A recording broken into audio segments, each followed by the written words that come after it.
काय तुम्हाला माहित आहे का?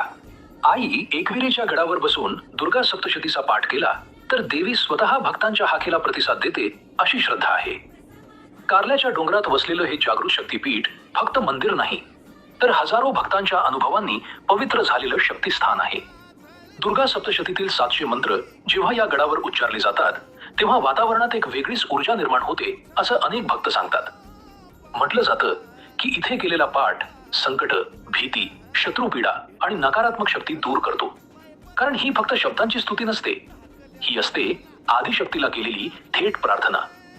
गडावरील शांत लेण्या, थंड वारा आणि देवीचं दिव्य सान्निध्य यामध्ये बसून या देवी सर्व भूतेषु म्हणताना अंगावर अक्षरशः काटा येतो.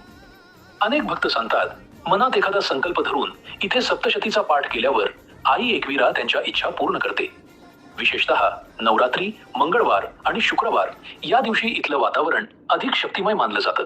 पूर्ण दुर्गा सप्तशती शक्य नसेल तर फक्त सिद्ध कुंजिका स्तोत्र, देवी कवच किंवा आर्गला स्तोत्र वाचा. पण एकदा तरी आईच्या गडावर बसून तिचं नामस्मरण नक्की करा. कारण इथे फक्त दर्शन होत नाही, इथे आईची अनुभूती मिळते.